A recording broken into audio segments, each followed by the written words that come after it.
So, hi there. I know you may be wondering, nimekaa wapi kama bulb ndio hapo like let's just say I'm just in a higher altitude. God has just raised me very high. Ameinua juu.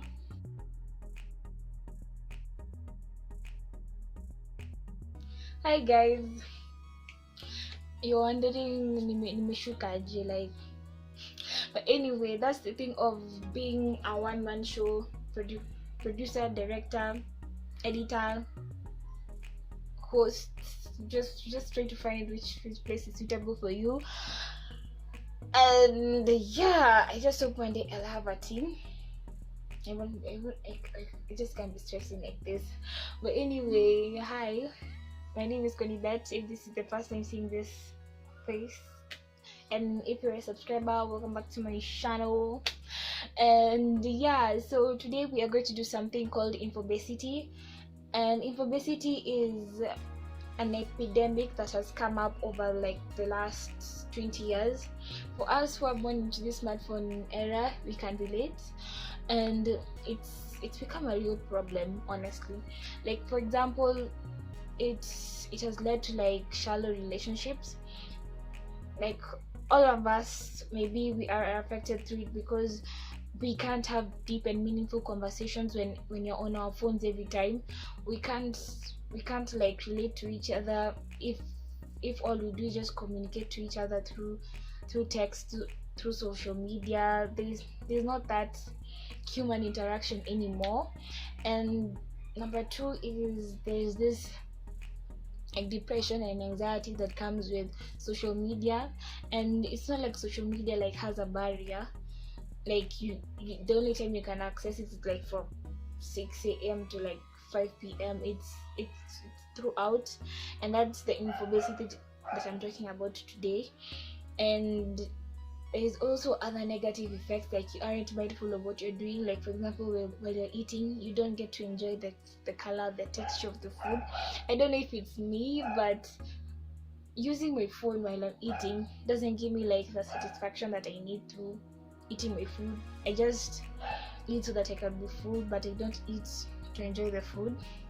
If you just get what I mean, just like, share and subscribe. See what I did there? But anyway, it's an epidemic which is like, it's like a silent monster, in that if we don't take care of it right now on a personal level, it may end up affecting us in the near future. And my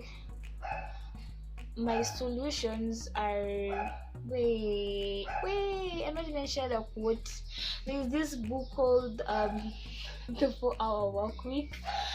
It's the author Tim Ferriss is talking about, like, he also talks about this infobesity, how it's really taking our time in terms of like our productivity, in terms of like how we work as humans. And in his book he talks about like two quotes in which very famous people have talked about this thing, and one is by Herbert Simon, and he says, "What information consumes is rather obvious. It consumes the attention of its recipients.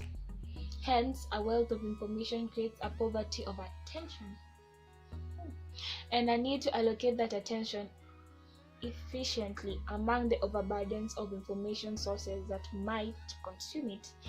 So that's Herbert Simon. He is a recipient of Nobel Memorial Prize in Economics and the A.M. Turing Award.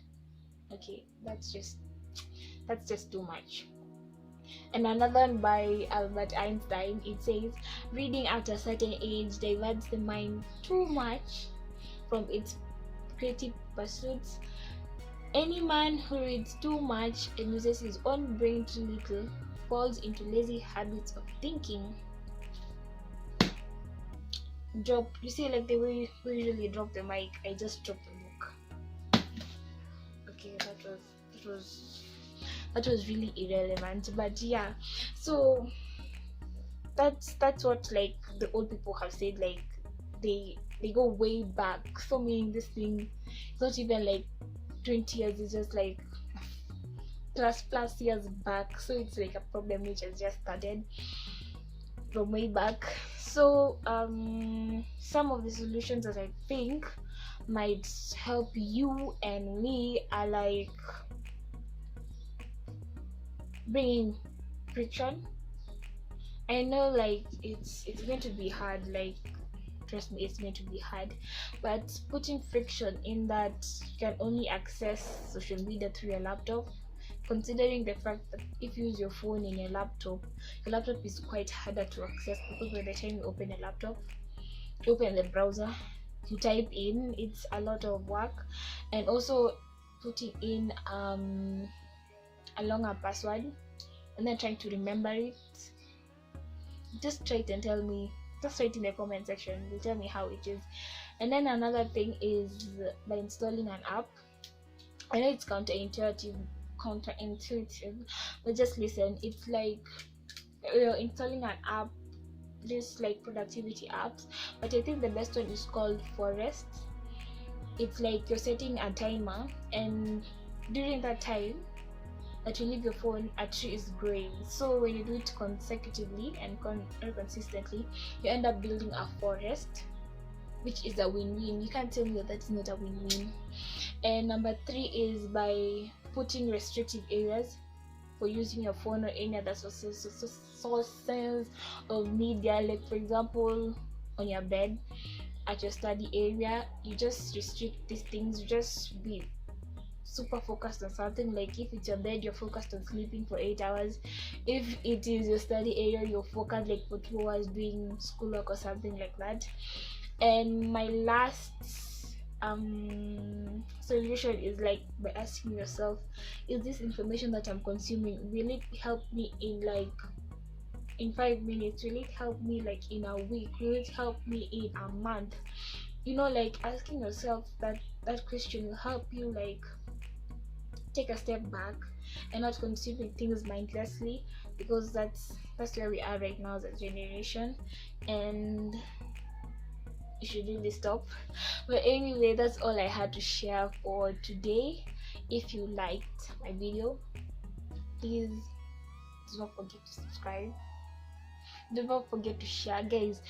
We want to reach 100 by the end of September, and it can only be a reality. What was I trying to say? It can only be a reality through you who are watching this channel. So please share to your mom, to your dad, to your sister, to your brother, anyone who needs this, especially this video right now, and anyone who you care about. And yeah, a road to 100, here we come. Bye.